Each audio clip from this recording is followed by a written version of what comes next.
Warning, listening to Unleash Your Genius can be good for your health.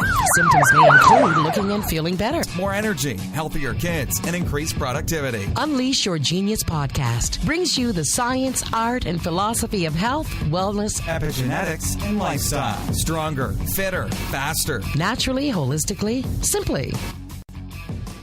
Hey, what's up, Genius listeners?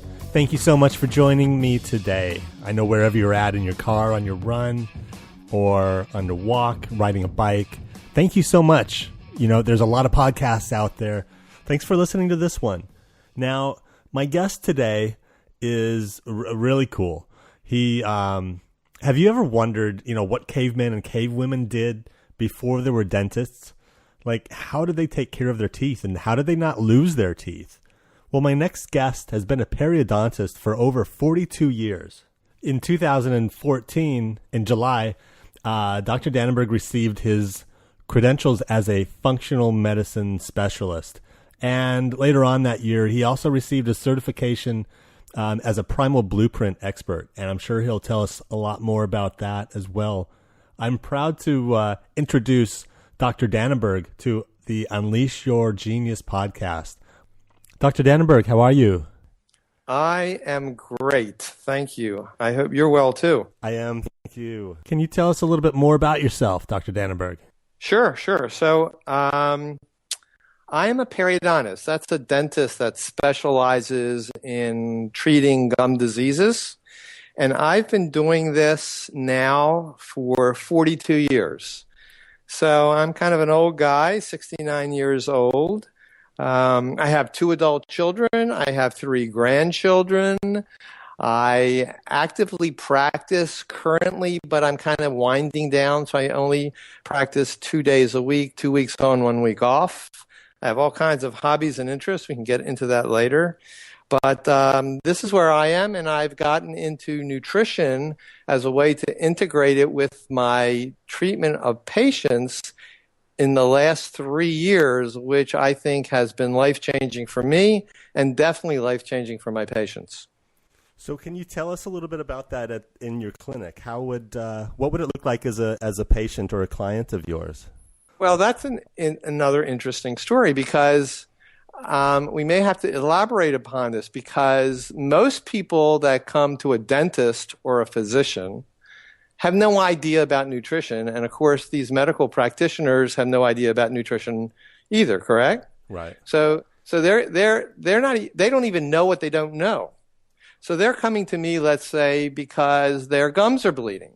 And they've been to dentists every 6 months. They get their teeth cleaned and they brush and they floss and they still occasionally have tooth decay, but they still have bleeding gums and they don't know what's wrong. Well, the fact is that brushing and flossing is important, but it's not critical. Actually, what's critical is nutrition, and this is how I bring it up to my patients. And I explain evolutionary nutrition, which is where it all begins. And I talk about that type of concept not only helping to get their mouths healthy, but also their overall body healthy. And although good nutrition isn't going to stop their gum problems at this point, we need to arrest this disease by removing irritants that are causing problems. Almost like if you had a splinter in your finger, you could take all the nutritional supplements in the world and eat a very healthy diet and exercise properly and sleep properly and do all the things that you should be doing, but the splinter doesn't go away until you remove it. So you have to remove the irritant that's causing the gum disease. And there are a variety of irritants that need to be removed. And generally a professional person that understands how to do this can do that.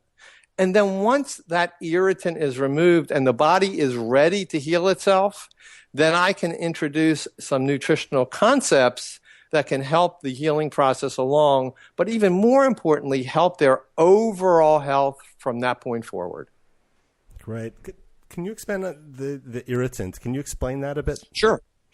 So let's talk about this splinter again. So a splinter in your finger is that irritant, that foreign body that has pierced the skin that should never be there.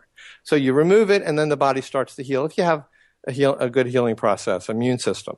So the irritant of gum disease is actually bacterial origin that gets under the gum, so dental plaque gets under the gum, and the material in the mouth and the pH of the mouth and a variety of other things creates a hard structure, which is called tartar or calculus, and that gets under the gum, and that is the irritant, and that disturbs the undersurface of the gum. And the bacteria that may become overpopulated with unhealthy bacteria for a variety of reasons, especially diet, will then start to produce a variety of very virulent strains of bacteria that damage the gum. The immune system is breaking down. It causes bone to become damaged. Bleeding is occurring, and then this infection spreads throughout the body.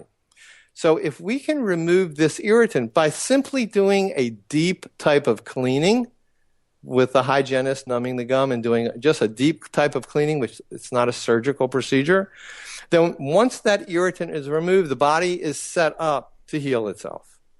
And if I can show the patient what they need to do to keep their mouth healthy mechanically, and then I can explain the nutrition that supports their immune system and specifically supports a healthy gut microbiome, then that will change the microbiome in the mouth to become more homeostatic and healthy. And that point forward, they can maintain a healthy mouth and they don't have gum disease or tooth decay. And as you know, chronic disease can start to heal itself too. So the bacteria in the gut is important for the health of your mouth. The bacteria in the gut is critical for the health in your mouth. Do you want me to tell you about a study that was done that was published in the Journal of Perio, I think maybe 2006 or 7, something like that? Absolutely. It's a very interesting study. So this is a study that was, I think, done in Switzerland. 10 adult individuals were selected to be part of this study. And these individuals had their mouth bacteria in their gum tissues as well as their tongue cultured to see what kind of bacteria exists in their mouth. A dentist evaluated the health of the gum tissue for bleeding points as well as the space between the gum, which is measured to determine if there is gum disease. For the next 30 days, these 10 patients could not brush or floss at all, and they had to eat basically a diet that was endemic to the area about 5,000 or so years ago. So they had to eat no processed foods. They had to fish and gather vegetables, fruit, whatever to eat. They were only given some basic substances, but nothing that was processed. At the end of 30 days, again, they could not brush or floss. At the end of 30 days, the bacteria around the gum tissue as well as the bacteria on their tongue and the bleeding points on the gum and the pocket depths were remeasured. The researchers were rather surprised because there was plenty of extra bacteria around the gum, heavy plaque, but the constituents of the plaque, the bacteria in the plaque, were not virulent or disease-producing. The bleeding gum tissues resolved themselves statistically significantly, and the pocket depths were more shallow significantly. And that occurred for every one of these 10 individuals. And the amazing thing is they couldn't brush or floss. And the other amazing thing is they had to eat healthy, unprocessed foods, which improved the bacteria in their gut, which improved the bacteria in their mouth. And that is a phenomenally mind-boggling research project because it tells people that if you can just eat the right foods and support the bacteria, you can create more homeostasis in the mouth and literally cure disease, specifically gum disease. That's a pretty interesting study.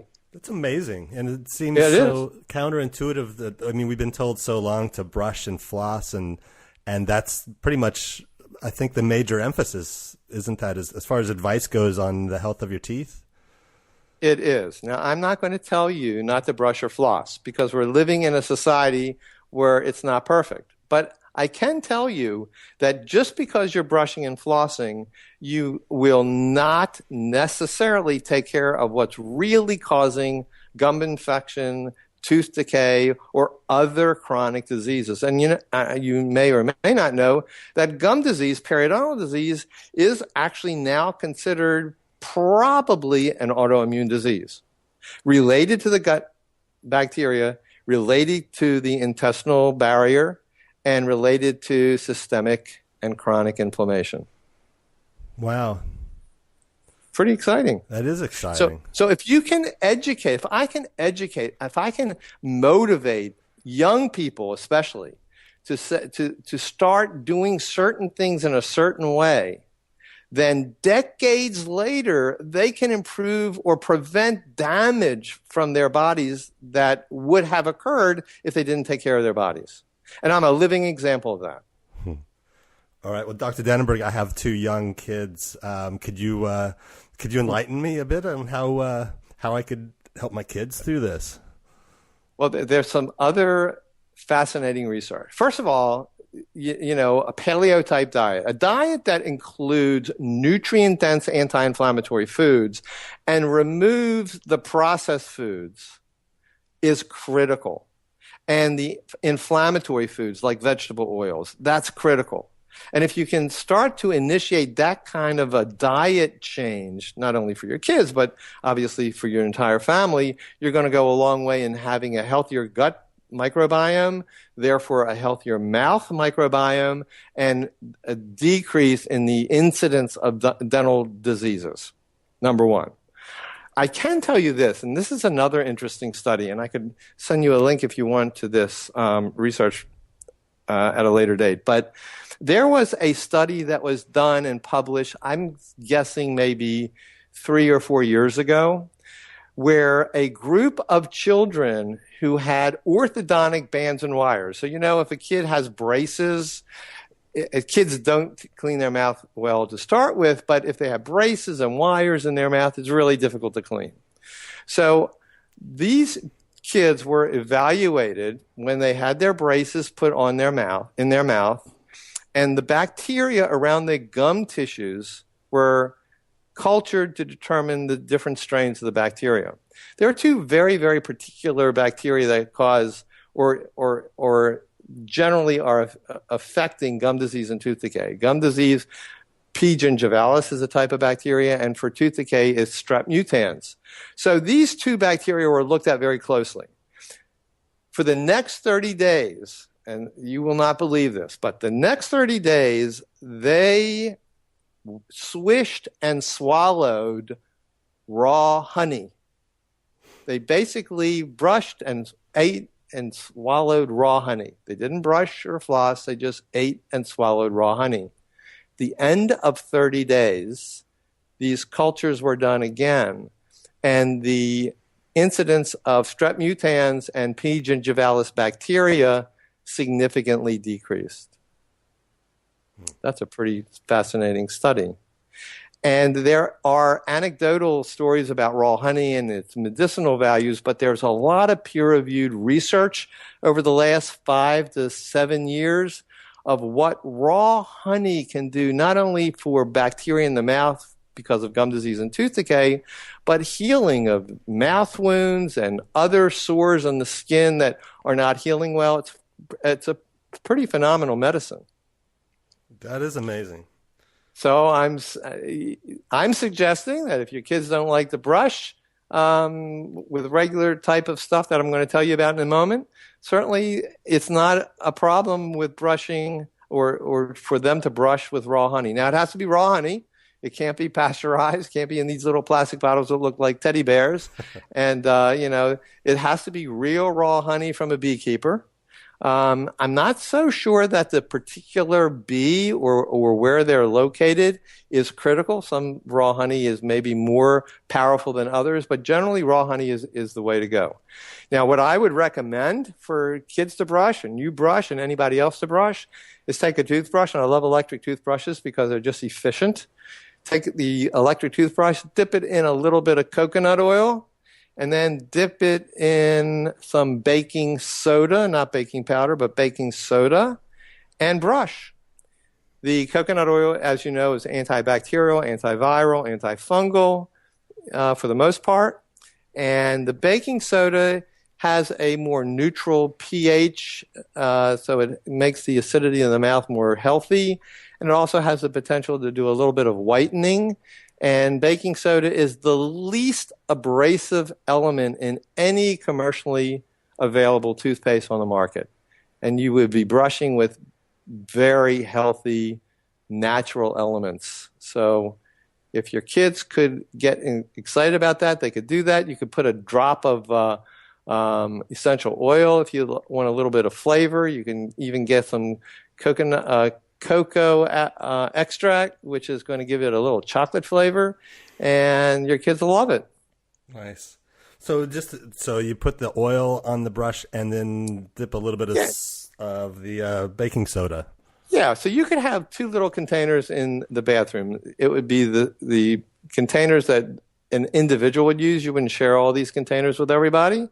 Yep. So they can dip their toothbrush in the coconut oil and then in the baking soda. If you don't like that idea, you can take a little spoon and you can put a little of the coconut oil in the toothbrush and a little dusting of baking soda on the toothbrush, and then brush with that. Do you brush with the raw honey, or? I actually do brush with raw honey on an occasional basis, but my wife uses raw honey all the time because she loves it. Okay. So she uses raw honey exclusively. I will do it every now and then. Okay. And just while we're on the subject, I've been oil pulling for a while with the coconut oil. Is that beneficial as well? Well, here's the situation. If you look at 2.5 million years of evolution, our ancestors never had toothbrushes or dental floss. They certainly didn't have fluoride running in their water streams, and they didn't go to their dental cave to have tooth cleanings. So they generally had hardly ever had tooth decay or gum disease. We know that because we can look at skeletal remains. The oldest skeletal remains, I think, for a dental standpoint, I think are about 20,000 or so years old, that scientists can do DNA testing to determine what kind of bacteria there was, and we can look at the bone structure of the skeleton, the tooth structures, and you don't see damage to the bone or the teeth. And then the skeletal remains started to change when we got into agriculture, farming, and we started eating processed foods. Since they were not brushing and flossing, they didn't have tooth decay or gum disease, they did not have the virulent bacteria, like I explained in this study that we just talked about. So is it important for you to use something like oil pulling to remove the bacteria if your mouth is healthier because you're eating healthier? And I don't think it's necessary, but if you wanted to do it, it certainly is not harmful at all. I'd like to switch things up a little bit. Sure. And I want to put you underneath the spotlight. Uh-oh. So you've been invited to speak in front of 500 men and women that are just about to embark on their first ever lifestyle challenge, a 90-day lifestyle challenge. So eating, exercising, meditating. What would the 3 things that you would want to cover in that speech be to ensure that this group had the best chance of success, and why? Well, actually, that's interesting because I just gave a lecture to a group of periodontists that used lasers in treatment, and I was talking about evolutionary nutrition, and these are the kinds of questions that I had to deal with. So I would start off with a question to the audience, and I would tell them or ask them, if you knew a train were coming, would you get off the tracks? That's pretty eye-opening, because what I would then say is that chronic disease today, let's say you're 40 plus years old and you're starting to get a wider waistline, or your blood pressure is a little higher than you thought it should be, or all of a sudden some blood chemistries are not exactly the way it was when you were in your 20s, and you're saying, all of a sudden I'm getting sick, or things are happening. Well, the chronic disease factors that you're becoming aware of didn't start when you were 40. They actually started decades before.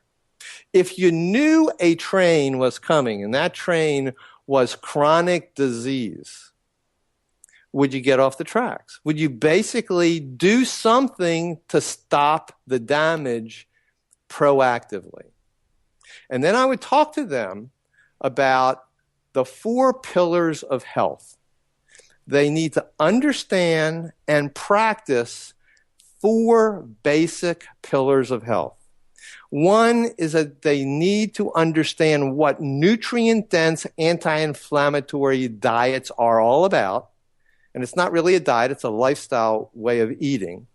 And it could be many different foods for many different people. They have to understand efficient exercise, not aerobic exercise where you're killing yourself for an hour a day, 5 days a week, and creating lots of oxidative stress, but efficient exercise. They need to understand restorative sleep, not occasionally sleeping a few hours a night and then all of a sudden making it up a day of a weekend and all of a sudden you're healthy. Restorative sleep is something that needs to be done on a daily basis. And then what's so critical is reduction of stress.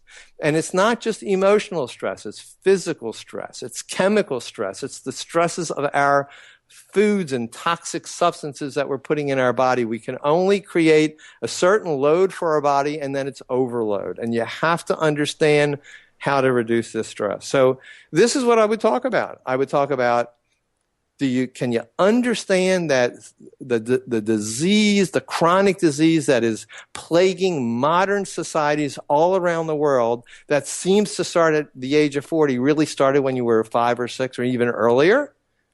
And if you can see that, you need to understand certain things that you need to do to change that, no matter where you are in life. And that's my topic. Brilliant. Thank you, Dr. Danenberg. You're welcome. Hey, Unleash Your Genius is about breaking the chains, that have been placed on our health due to our modern lifestyle. And we also know that changing our habits and our lifestyle can be difficult and challenging. Is there a time that you struggled in changing your lifestyle? Absolutely. So I'm 69 years old. When I was 59 years old, 10 years ago, I had a stroke. Now, I thought I was healthy. Who knew? And, you don't learn anything in dental school or medical school about nutrition and health, by the way. It's amazing. So I had a stroke when I was 59. It was 2006. And I figured I needed to do something. My physicians put me on 7 different medications and told me to take these medicines for the rest of my life. Wow. I wasn't comfortable with that. So I started in my way of learning nutrition. Now, I didn't know anything about nutrition, so I just tried to learn the nutrition that was out there.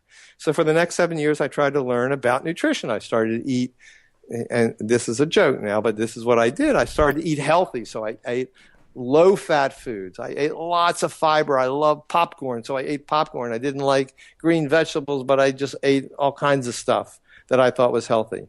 2013, I had the opportunity to take a course, a 5-day course that was for healthcare professionals on nutrition, but it was based on evolutionary nutrition, which I didn't even know what that meant, but I wanted to take the course. The first day of that course, I learned what evolutionary nutrition was, and for the next 5 days, I found out that just about everything I was doing was wrong. So I called my wife and I said to her, I'm coming home. I've learned a lot of information. And when I got home, I said we need to make some changes. So she and I bumped heads for a little while, but she said, I'll give you 30 days. So in 30 days, what we did is we emptied all of the processed foods out of our refrigerator, freezer, and pantry. And we had now 7 bags of food that we took to the food bank. Our cupboard was actually bare. So we started buying real food and veggies and fruits and things that I didn't even know that existed, and nuts and seeds. And I started learning how to cook. But I changed my life and lifestyle because of this course. And I did it because I was motivated, because I had a stroke. And I knew I needed to learn something because no one was going to teach me. And most of the people I knew nothing about this. And at that point, I was still on these 7 medications, and this is 3 years ago. I'm starting my 4th year, and I'm actually a work in progress. And I am now down to 2 medications. I've lost over 35 pounds without even trying to diet. But when you eat healthier, your hormones balance, and all of a sudden, bad weight starts to fall off.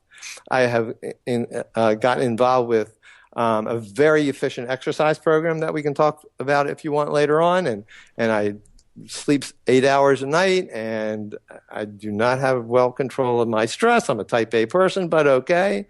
But I got to tell you, I am healthier today than I've ever been. So what changed me?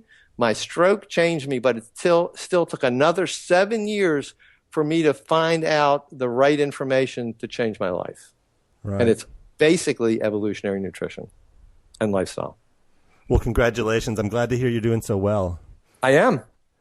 Do you think it takes that seriousness of, like a stroke to really motivate you? That's an interesting question too, because I have lots of patients, and I would say maybe 5% or less of my patients are interested in what I'm telling them about nutrition because they're not on the same page I am. I cannot motivate a person. I don't think you can motivate a person. A person can only motivate themselves. They have to have a tipping point. They have to have something in their lives to make that change. For example, I had a stroke. Somebody may have a heart attack. If you have a life-threatening event and you survive that life-threatening event, it may make you motivated to do something different. On the other hand, some people in my age group, for example, have grandchildren. They want now to live to see their grandchildren grow up to be young adults. They need to necessarily change their lifestyles so that they're healthy enough for this to happen. So this is a tipping point. Other people may just be getting married, and all of a sudden their life is changing, so they want to get healthier, or they just moved to another city, or they've gotten a new job and they want to be very healthy, and that's their motivation. And then, there are some people that just love knowledge, and when they find something new that they didn't know, they're 110% in. But you can't motivate anybody. You can give them information, that you can stimulate them and you can show your passion, and it may get them excited, but they still have to motivate themselves. Right. So what do you struggle with today? I mean, the little things, the things that you had to throw out of your cupboard. Do you still struggle with that, or is it just easy now? No, the interesting thing is, and this is what I found personally, and I did this 100%. It's not like I dabbled in a primal lifestyle or diet for a little while or occasionally. I did it 100%. And it took maybe 3 weeks to get the cravings out of my system. For example, this is kind of a funny story. I used to, in where I live, there's a fast food restaurant that sells the most delicious multigrain bagel that has a fried piece of chicken breast, a nice salty fried piece of chicken breast, a slice of American cheese, and a fried egg. And it is luscious to eat. And every Saturday, I would get not one, but 2, because one wasn't enough. 2 was really not enough, but I didn't want to look like a pig. But I ate these 2 delicious, terribly unhealthy sandwiches. And I craved them. I could taste them. I could feel them going down my throat. And for the first 3 weeks of this diet, this new way of eating, I was going through with bagel withdrawal. I mean, it was terrible. But it seemed like at the end of 3 weeks, maybe 4 weeks, but certainly possibly 3 weeks, the craving wasn't there anymore. Right. And that was the hardest thing I struggled with. Okay. The silliest thing, but that was my hardest thing. Okay. Thank you. We've made it to the bonus round. Yeah. So what do I get? A gold ring or what? Congratulations. No, you get to answer more questions. Oh, okay. Okay, good. Can you share with us your favorite book? Yes. Terry Walls, the physician, wrote a book called The Walls Protocol. If you're not familiar, if your listeners are not familiar, Terry Walls is a physician who started medical school as a healthy young lady, and within a year or so developed multiple sclerosis, and she was pretty much wheelchair bound by the senior year, and she was on all kinds of medications, and I think she felt like her life was over. Medicines weren't really doing it for her, and she kind of got excited about paleo diet, and that wasn't really doing it for her, and she understood and learned about other areas of nutrition, specifically nutrient-dense anti-inflammatory foods that she put together for herself in large quantities, and she pretty much cured herself of MS.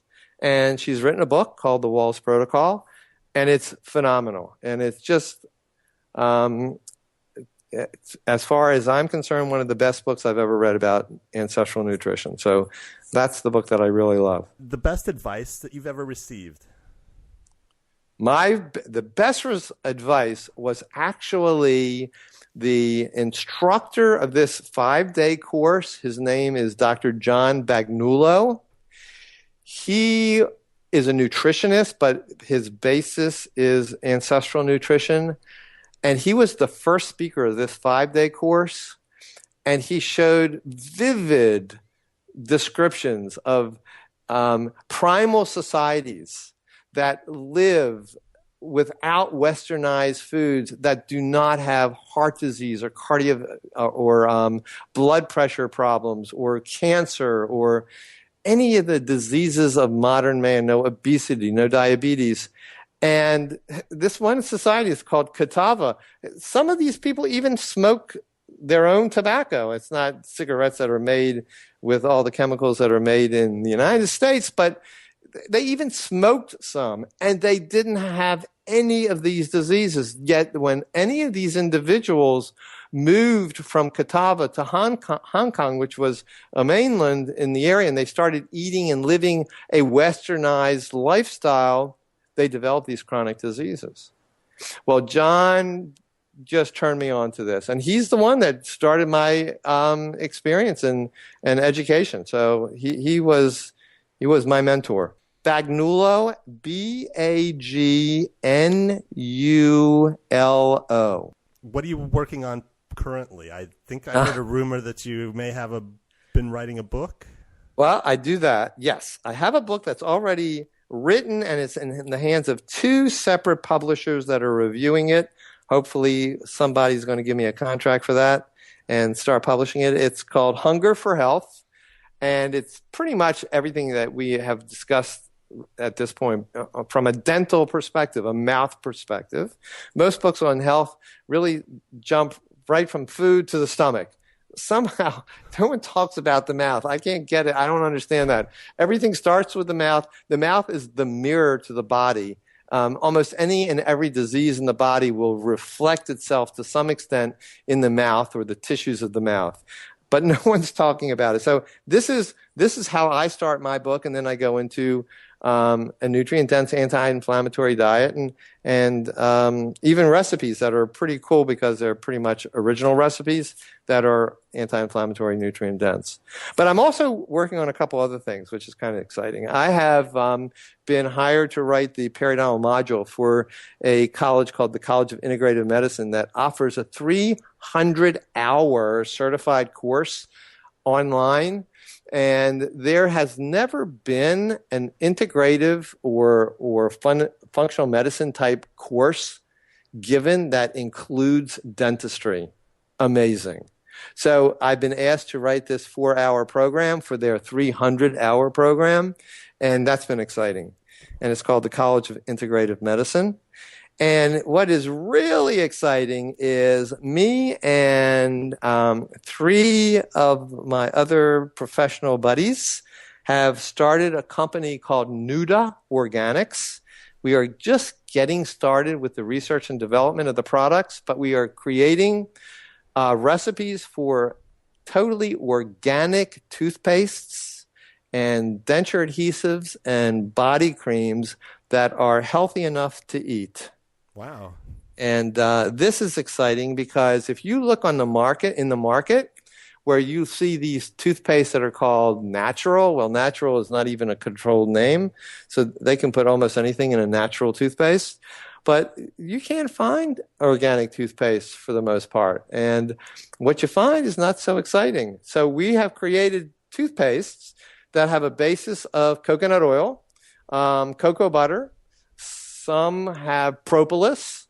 Some have other essential oils to give it pretty exciting flavors, and baking soda and pomegranate seed oil. So there's no water. There is no alcohol. There are no preservatives in these toothpastes. It's all oil-based. Wow, exciting. It is. It is. And then I don't know what I'm going to do when I grow up, but maybe this will keep me busy. It sounds like you're pretty busy. It's fun. What's one question that I should have asked you? Well, I kind of hinted about this before, and that is, why do most civilized people have gum disease or tooth decay, even if they go to the dentist every 6 months? And the answer is they're only being educated about brushing and flossing. And they are not being educated about a nutritional diet that supports healthy bacteria in the gut, that supports healthy bacteria in the mouth and the dental plaque. You know, we don't want to remove dental plaque. Dental plaque is, if it's healthy, it's homeostatic, which means it has a variety of bacteria and all kinds of other microbes in it that are there for health. The dental plaque, a healthy dental plaque, actually kills other harmful bacteria. It provides the nutrients that constantly remineralize the tooth surface 24 hours a day, 7 days a week. You don't want to remove it. Even if you try to remove it, the pellicle forms immediately. But what you don't want is bacteria, the virulent bacteria, becoming overpopulated or dysbiotic. Just like dysbiosis in the gut, you don't want dysbiosis in the mouth. And the only way you can have a healthy bacterial milieu is to eat the right foods that support the bacteria. And that's not what people are getting educated about today in dental offices. And certainly medical practitioners don't educate their patients to eat healthy or have a healthy lifestyle to avoid chronic disease. Why do you think that is? Why do you think the nutritional education isn't there? But it's just never been part of the educational program because I don't think people knew enough about it or believed it. The knowledge is there. The science is there. The research is there. It's all published. You can go to PubMed and look up all of this wonderful information. The problem is that there's never been a structurally educational program to do that. And people get set in their ways. And there are some economic groups that have a vested interest to allow disease to progress so they can make products that you can use to treat the manifestation of diseases. So I don't think that a pharmaceutical company that's making a drug they're making $1 billion on that costs them $3 billion to develop wants to go out of business because someone's going to tell you that coconut oil and baking soda is going to do a better job than anything else. Or if you eat a healthier diet, you don't need drugs to reduce cholesterol, which probably isn't necessary to start with. I mean, you have to look at the food industry and the pharmaceutical industry to understand why disease is very profitable. Right. That's kind of sad. Hey, Dr. Danenberg, how can people get in touch with you? Well, the best way would be my website, So my website is www.drdanenberg.com. So it's DRDANEN,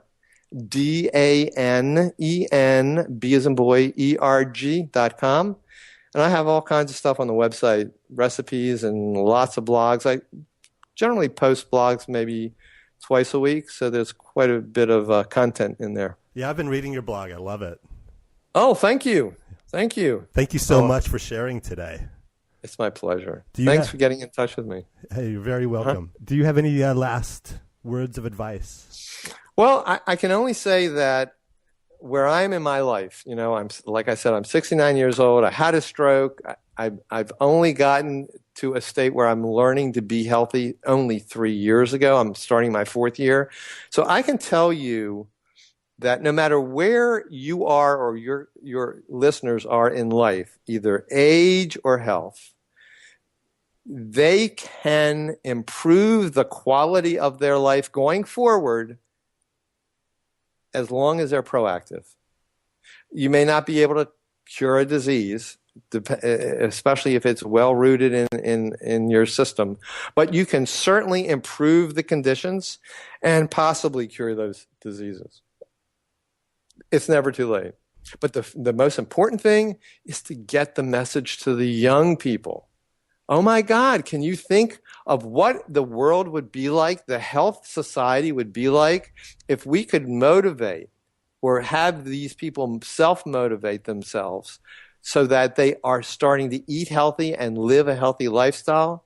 You can eat all kinds of food. I don't have any restrictions. I just don't eat crap anymore. Yeah. I am never hungry. I can go to any restaurant and eat. I can even go to McDonald's and find something that's healthy for me. It's not my ideal maybe, but I can find healthy food anywhere, or healthier food than what most people will eat. If you can educate the young people and they don't have to develop these chronic diseases later on in life to try to treat themselves, they just can prevent these diseases. Like I said, if you knew a train was coming down the tracks, would you get off the track? What would you do?